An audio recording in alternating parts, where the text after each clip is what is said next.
Alors Rémi, la première question va vers vous, bien sûr, parce que les amis, je suis sûre qu'ils ont des arguments aussi. Mais est-ce que c'est, selon vous, ce qu'on a vu, c'est une équipe en fin de cycle, voire une équipe qui, toujours à réaction, finalement, ne trouve plus de ressort? On ne peut pas parler de fin de cycle lorsqu'on voit une équipe composée de jeunes. C'est une équipe en transition. Il faut le savoir déjà. Parce que le Real, bien évidemment, a connu souvent des transitions comme ça. Et là, on voit des joueurs qui sont arrivés, comme Mbappé. Il y a des joueurs qui ne sont pas directement dans leur position. Et vous avez vu, ce Real n'a pas jusqu'à présent eu un milieu de terrain. Lorsque vous perdez quelqu'un comme Kroos, et Ils ont Modric. vous avez un Modric qui est déjà quand Ouais. même vieux. C'est pour ça que je Donc, parle de fin qui de ne peut cycle, plus. parce que c'est lui un peu le chef d'orchestre et il a fait son temps. Mais il a fait son temps, mais sauf que derrière, il y a quand même les Ceballos. Mais Ceballos était blessé. Vous n'avez pas Tchouaméni. Donc pratiquement encore, vous manquez de vos joueurs, que ce soit au milieu, que ce soit en défense, directement. D'ailleurs, c'est ce qui fait aujourd'hui que Pep Guardiola continue à parler des blessés. Le Real ne peut pas échapper à ça. Et aujourd'hui aussi, il ne faut pas se cacher, c'est qu'effectivement, on a des joueurs qui ne se portent pas très bien, tels que Vinicius. Il n'est plus aussi tranchant que ça. Et il y a Rodrigo qui voulait une place de titulaire. On lui offre une titulaire, mais sa dernière série, c'est 17 matchs pour un seul but. Ça fait quand même un rendement qui est très moindre. Et puis, vous avez aussi un pré-retraité qui est déjà, qui refuse d'aller à la retraite et qui ne peut plus anticiper, à savoir Carlo Ancelotti, qui est toujours sur ce schéma-là qu'il faut attendre pour essayer de mettre tout ça là. Il commence à nous dire maintenant que Carlo Ancelotti est un mauvais entraîneur alors qu'il passe son temps d'habitude à lui tresser les lauriers. Par contre, Rémi, vous allez dans mon sens. Vous dites un peu qu'il y a une fin de cycle ou une fin d'une histoire. On a l'impression... Vous dites vraiment ce que vous ressentez. Je vous dis ce que je le sais, mais c'est qui est vrai. Le problème est là. On vous fait comprendre que le milieu de terrain, si vous ne l'avez pas, deux éléments clés, ils ne sont pas là. Vous n'avez pas à la défense vos éléments. Comment est-ce que vous faites? Bien vu, Rémi. Mais pour l'instant là, ces éléments... C'est-à-dire que les blessés sont les responsables. Oui, mais parce que justement quand même aussi... Le premier responsable, c'est le président Florentino Pérez, c'est sûr. Mais il a choisi de... C'est Ancelotti la fin de cycle, c'est ça qu'on a voulu dire. Non, mais Ancelotti, il a toujours depuis 10 ans, ce Real à réaction qui finit toujours par gagner, qui malgré tout est souvent sur un fil, ça va finir par casser et c'est sans doute là en quart de finale face à Arsenal. Vous perdez Kroos, qui est un formidable meneur de jeu, et vous prenez Mbappé comme attaquant. Votre équipe est complètement déséquilibrée. Et Ancelotti, qui est connu pour être un entraîneur qui fait toujours ce que lui demandent ses patrons, eh bien, il dit, voilà, j'ai 4 attaquants, tu mets 4 attaquants, tu débrouilles. Le patron lui demande de gagner. Ben oui, mais il ne sortira pas de ces 4 attaquants, puisque le patron lui demande de gagner. Moi, je me souviens, vous savez, Florentino Pérez, on le connaît. Non, on avait aussi perdu José Lou. José Lou était un attaquant, qu'on avait toujours. Donc, tu ne peux pas dire que Mbappé, on ne le refuse pas. Donc, au niveau du milieu de terrain, on te fait comprendre qu'il y a un très, très bon joueur qu'on appelle actuellement Ceballos, qui n'était pas là, qui s'est blessé justement aussi, et que tout le monde sait qu'aujourd'hui... Mais Dani Ceballos, ça fait 4 ans qu'il est au Real Madrid, il a joué 3 matchs. Est-ce que tu sais qui a été élu joueur du mois du Real Madrid? C'est Tchouaméni. Et on voit ses prestations. Or, il n'était pas là pour essayer de reculer, de faire quelque chose là au niveau de la charpente. Donc, c'est pas le premier match où le Real passe à travers. C'est leur 10e défaite de la saison, toute compétition confondue. L'an dernier, la saison dernière, ils en ont perdu 2 des matchs. Exactement. Ils auraient dû en perdre plus, mais ils en ont perdu 2. Ils étaient champions dans les 2 catégories. Et donc là, du coup... au mois d'août. Bah, ça dépend si on compte. Bon, bref. Parce qu'ils ont joué beaucoup de compétitions aussi. Ils ont joué des matchs de prestige dont Rémi Ngono se réjouissait qu'ils aient gagné la Coupe intercontinentale. Les 3 trophées. Voilà, des trucs. Donc maintenant, ils sont fatigués, ils ont des blessés, mais c'est normal. C'est parce qu'effectivement, ils sont allés jouer des matchs de prestige au lieu de se concentrer sur les vraies compétitions. C'est vrai qu'ils ont l'air fatigués. Benjamin, comment vous voyez-vous ce manque d'énergie finalement qu'on a vu de la part de ces merengues? Non, déjà, je pense que c'est... bon, Rémi disait que c'est pas la fin d'un cycle. Oui, c'est pas la fin d'un cycle, mais c'est la fin d'un cycle pour certains joueurs. On y parlait tout à l'heure de Modric, qui arrive quand même à un certain âge où je pense que Modric a beaucoup fonctionné avec Toni Kroos au milieu. C'était 2 joueurs qui étaient très complémentaires. On ne l'a pas remplacé, Toni Kroos, ça c'est sûr. Mais je ne suis pas d'accord avec Xavier parce qu'aujourd'hui, le problème du Real n'est pas parce qu'ils ont recruté Mbappé. Mbappé, c'est un joueur qui ne se refuse pas. Je pense que tous les clubs du monde veulent l'avoir. Mais aujourd'hui, le problème du Real, c'est l'équilibre. C'est à Carlo Ancelotti de trouver l'équilibre. C'est de redonner à Vinicius, parce que quand on compare, on fait la comparaison entre ce Vinicius de l'année dernière qui passait le temps à courir, qui faisait des kilomètres, et celui qu'on voit cette année. Benjamin, est-ce que vous pensez, vous aussi, que l'histoire du Ballon d'Or lui a vraiment mis un coup au moral et à sa motivation? Oui, oui et non. Oui, peut-être parce qu'effectivement, on a connu aussi dans le passé des joueurs qui ont pris un sacré coup au moral, notamment Ribéry, quand il n'a pas gagné ce Ballon d'Or-là. Mais je pense que Vinicius, aujourd'hui, son vrai problème, c'est le fait que Mbappé soit arrivé. Il y a deux égos. Il y a deux égos. On l'a connu ici avec le PSG. Quand on avait Messi, Mbappé et Neymar, ça a été difficile à gérer. C'était 3 joueurs. Bon, Neymar, il faisait quelquefois les efforts. Deux égos aussi. Heureusement, vous êtes là au milieu. Je suis au milieu pour essayer un peu de tempérer. Mais effectivement, je pense que le fait d'avoir pris Mbappé, c'était une bonne chose. Mais maintenant, là où le Real pêche aujourd'hui, c'est dans son recrutement. On n'a pas recruté sur le plan défensif. On est obligé par moment de bricoler. Au mercato d'hiver, ils n'ont même pas essayé de Ils n'ont pas essayé de rectifier le tir. Et puis là, je suis aussi d'accord avec Rémi sur le cas Carlo Ancelotti. Je pense qu'on arrive à la fin aussi d'un cycle de ce côté-là. Est-ce qu'au final, son message, il continue toujours à passer auprès de ses joueurs? Je ne pense pas. Je pense qu'à un moment donné, il faut tourner la page. Il y a des jeunes entraîneurs aujourd'hui. C'est le cas aussi pareil à Manchester City avec Guardiola. On a beau dire qu'il y a énormément de joueurs qui manquent, il y a énormément de blessés, mais c'est à l'entraîneur à un moment donné de trouver son équilibre. Parce que quand on voit aujourd'hui Bellingham, c'est à quoi il est réduit aujourd'hui. Ce Bellingham qui nous a tant fait rêver la saison dernière et qui marquait énormément de buts. Il ne joue plus à la position qu'il jouait l'année dernière. Donc, quelque part aussi, c'est la responsabilité de l'entraîneur. Tactique, mais il y a aussi un problème d'engagement des joueurs.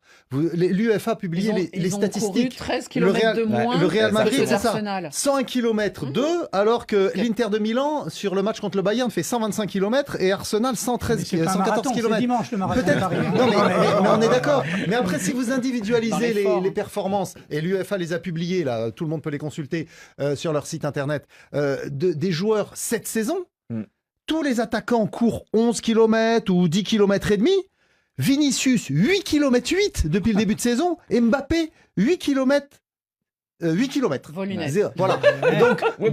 Donc ça veut dire que vous avez effectivement deux attaquants qui courent pas pour rattraper les ballons. Quand les autres courent 2-3 km de plus. Non, il y a une question qui revient en boucle là, sur les messages qu'on reçoit, c'est de savoir quand est-ce que Carlo Ancelotti va être limogé. Alors, est-ce que c'est jeudi prochain, le matin, après la défaite, l'élimination d'Arsenal, ou après la finale de la Coupe du Roi, Barcelone-Real Madrid, je sais pas. Non, mais je pense qu'il y a un proverbe africain qui dit ah oui, l'homme le plus vieux du monde finit toujours par mourir. Mais ça ne serait même pas la solution. Pour l'instant, j'ai une dernière question, Rémi, pour clore le sujet du Real Madrid. C'est à vous qu'on va poser la question et après on passera à autre chose sur la Ligue des Champions. Mais on entend évidemment beaucoup le refrain « Nous sommes le Grand Real, on est les seuls à pouvoir le faire » et tout ça. Moi, j'aimerais vous demander comment vont-ils trouver l'équilibre pour affronter et se qualifier contre cet Arsenal incroyablement fort qu'on a vu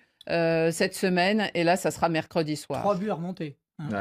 Je voudrais vous dire que... Non, mais répondez-moi. Je réponds. Parce qu'on me dit Arsenal très fort. C'est la remontade a fait partie de l'ADN du Real.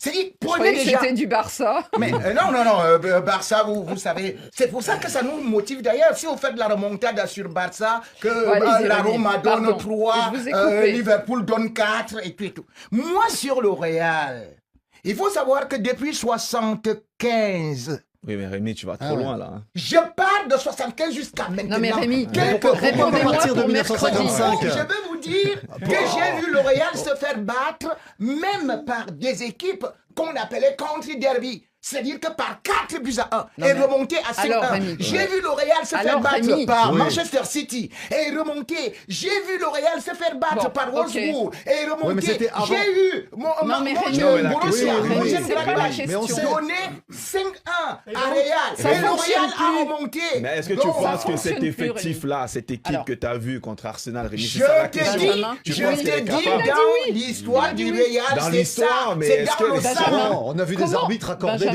des buts hors jeu aussi à Cristiano Ronaldo contre le Bayern. Alors, les Baby Gunners ont encore climatisé Bernabéu, nous dirons ça.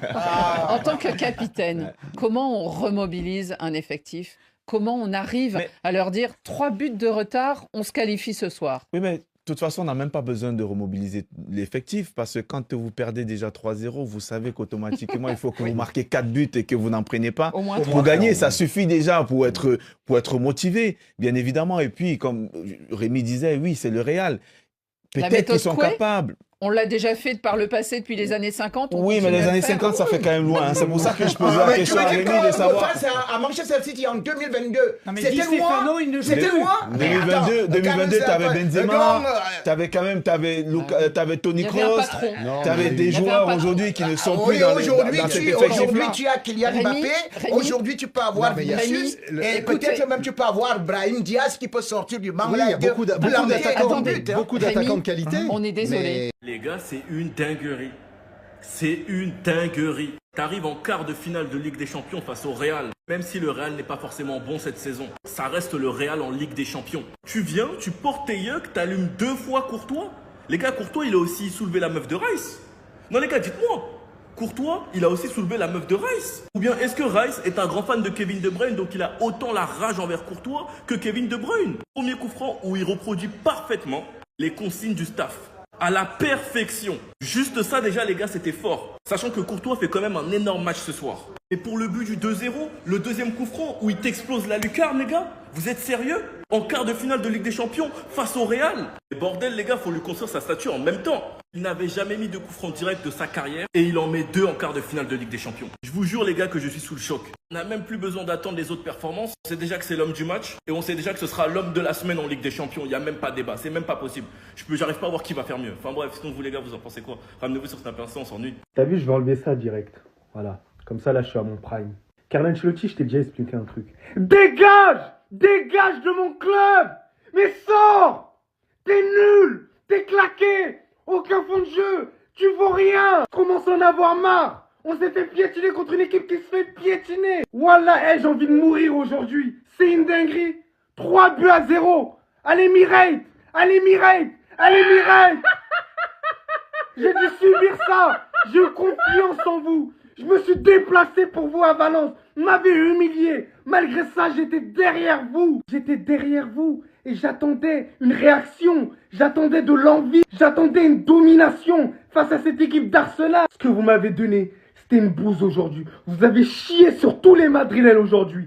Tous les joueurs, je vais vous attraper aujourd'hui. Mais c'est toi le premier. Dégage du club. Laisse un entraîneur qui a beaucoup plus de volonté, beaucoup plus d'ambition dans le jeu. T'es nul. T'es nul! T'es nul maintenant! T'es nul maintenant! On est nul maintenant! On est nul! Mais les gars, on est nul maintenant! C'est ça, on vous le dit depuis le début de la saison. Mais vous êtes tous là, ouais, la victoire, la victoire, la victoire, la victoire, la victoire, la victoire. On est nul! Oui, je veux jouer la carte de la folie aujourd'hui. Parce que j'ai pas de justification. On vaut rien! Voilà, j'ai rien à dire là. Là-bas, est-ce que tu m'aimes? Est-ce que tu m'apprécies? Est-ce qu'au fond de toi-même, à l'intérieur de toi-même, est-ce que tu m'aimes réellement? Ou est-ce que tu faisais semblant? T'es tellement nul maintenant. C'est une dinguerie. C'est du jamais vu. C'est extraordinaire. Il y a un TikToker, il a dit tu dois apprendre l'arabe. Apprends ça vite. Pas en Arabie Saoudite. T'es nul, mais d'une manière. C'est un moment donné où je ne peux même pas limiter ta nullité. T'es nul et tu joues au Real Madrid. Je l'ai vu en 4K. 4K, j'étais assis au Santiago Bernabéu. Je t'ai vu, t'étais en difficulté. T'étais à l'agonie lorsque t'étais rentré. Je me suis dit, Carlo Ancelotti, c'est un malade de t'avoir mis titulaire aujourd'hui. T'étais en difficulté, t'étais nul. Saka qui revient de blessure, il t'a fait ce qu'il voulait de toi. Ce qu'il voulait. Voilà, t'étais là. Voilà, t'étais en train de paniquer seulement. Oh! Pourquoi t'étais là en fait? Ça me fout le seum.